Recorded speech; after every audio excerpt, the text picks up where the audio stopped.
everybody, welcome to Polymer Clay TV. I'm Elisa. And I'm Kira. And today we want to answer some of the questions or a topic that you guys said that you wanted to know more about, and that's color. And it's a concern of yours how to get the same color over and over, because if you make a color and you absolutely love that color, you want to know how you made it. So we're going to show you, or Kira's going to give you a little demo, which is a real easy way to make sure that you don't lose these color recipes, and a great way to get the exact same, color combo every single time. So here's a little demo and show you a neat way to do this. And it's simple and easy, and you're going to need some cutters. She's going to be using the square cutters today, but you can use other cutters as well. It's just you have to be consistent with them and use that same cutter in your recipe so you get the exact same size. And you'll see, Kira's going to give you a little demo right now. Yeah, so what I have here is 3 colors, and I've got these 3 cutters. Whoops. Sorry about that. This is the square cutters from Polymer Clay TV. They're plunger cutters, which is going to make this process really easy. And then I have yellow, red, and magenta. And the reason I have these 3 colors is so I can show you some of the differences when you're mixing colors between doing like a primary, which would be yellow and red, and doing what some people call a real primary, which is yellow and magenta. So there's ink, which would be yellow, magenta, and cyan are the 3 primary colors. And then there's the ones you learned in elementary school, which would be yellow, red, and blue. So depending on what colors you mix together, you get different results. So a lot of times color is just playing around. And I'm going to make 2 different oranges. So what I've done here is I've rolled my colors to the number 1, which is the largest setting on my pasta machine, and they're nice and conditioned and ready to work with. And then I've got my cutters. And since I'm going to make orange, I'm going to start with yellow, and I'm just going to cut out a large square of yellow to start with. And then I'm going to start with the smallest and add red to the yellow, because the red is a really strong color. And you see how this got stuck inside my cutter? It's a plunger, so it's really easy to just pop it right out. So I'm starting with a large yellow square and a small red square, both the same thickness, and I'm just going to mix them together. Yeah, and also it's really, really a good idea to keep track of what you're doing. And Kira's got some index cards too that she's going to show you that as well, because you can make what a lot of people call a color recipe, and really that's really good to do. That way you have something to flip through if you're working on a specific project and you want a specific color, and you've made something that you really liked before and that's a nice color. You can just refer to your index card or your color recipes, and then you'll know, and you'll make your life a lot easier, for sure. Right, and you can bake right on a piece of paper. It's safe to put it in the oven at the 275, which most of our clays bake at. So this, I'm just going to make a note here, this was 1 large yellow and 1 small red. And set that to the side, and now I'm going to do one that has 2 larges, so a large yellow.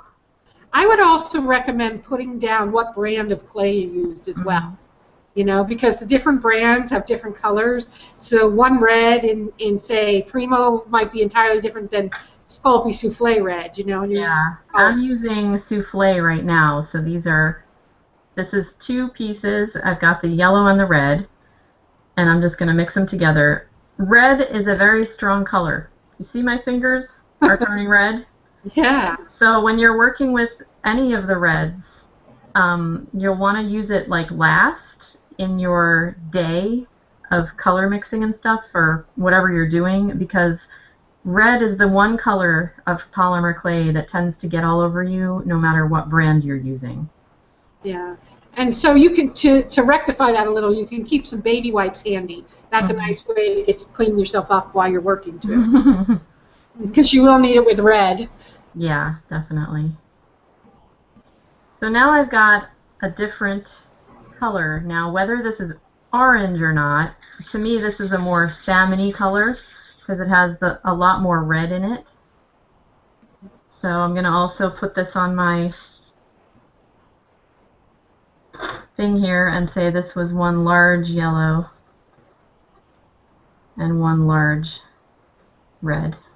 And you don't have to use the square cutters. You can use round cutters or hard cutters. As long as you're consistent with it and using the same, you'll get the same amount, you know? Right. And as long as you roll it out, you know, so you can take notes for yourself on your card. This is souffle, and this is rolled to number 1. So basically, when I'm all done with this, and here's what I'm doing, just taking notes on the card, I can bake these and glue them on, and then I'll have a reference later to how I got that particular color. So now I'm going to show you the difference. I'm just going to mix yellow with the magenta for one more variation before we finish up here, so that you can see the difference between colors. And I always start with the lighter color and mix a small amount of the darker color into it. If you start with a dark color when you don't know exactly what you're going to get, you can make a really dark color that takes you a lot of clay to recover from. So that's one of the more important things you're going to learn about color mixing. Always start with your light color and add a little of the darker color into it. Right. Another thing is also, if you wanted, say you had that red and you wanted to make more of like a pinky color, you could always add white to it. So, because white will lighten any color. Right. But, you know, you just would keep a recipe for that as well. Right. Adding white will make your color lighter. Adding black, you've got to do a tiny little bit of black at a time. I'm talking like that much.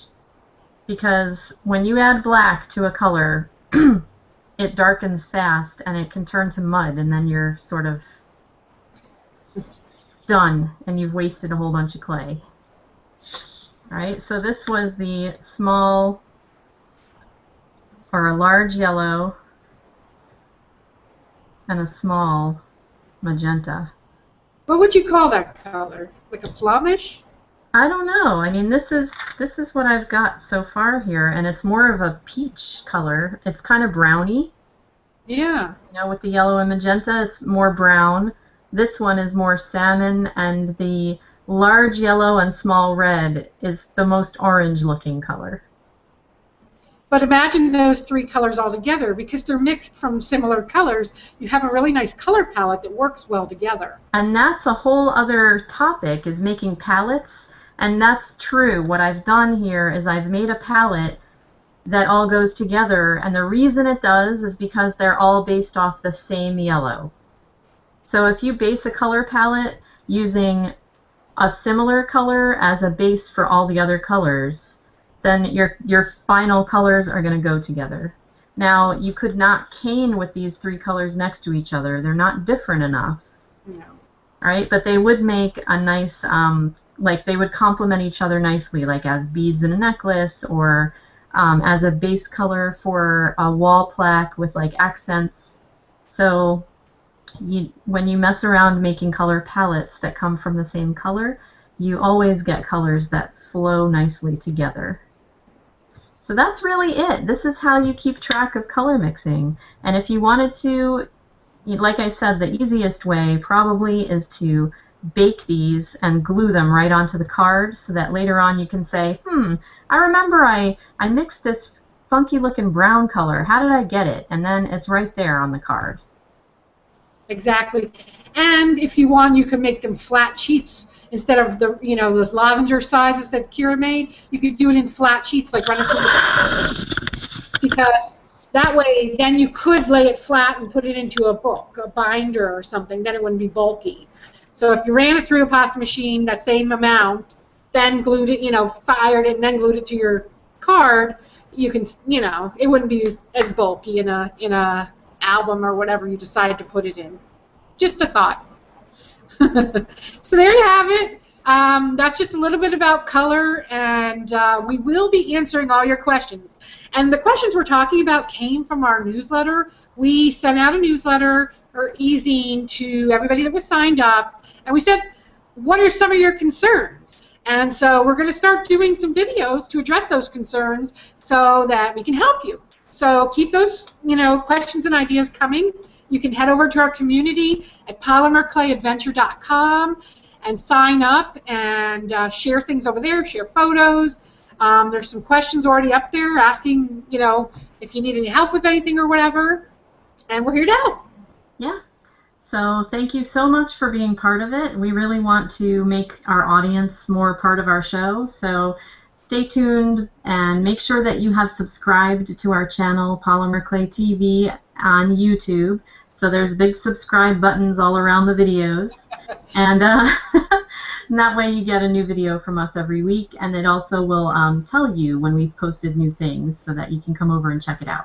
Yeah, and at polymerclayadventure.com, you can sign up for our newsletter e-zine invite.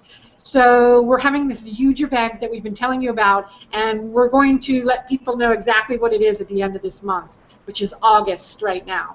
So make sure to get on the invite list so you're first to know, because there's going to be bonuses for the first to know. Just, you heard it from me, so just make sure to sign up so you don't miss out. Yeah. And we're also on Facebook. You can find us on Facebook. We're on Twitter. We're on Instagram. Polymer Clay TV on Instagram. Where? Pinterest. Pinterest. Forgot about Pinterest. And we're on StumbleUpon. We're everywhere. We get around. So thanks so much for joining us, and we will see you next time. Bye-bye. Bye.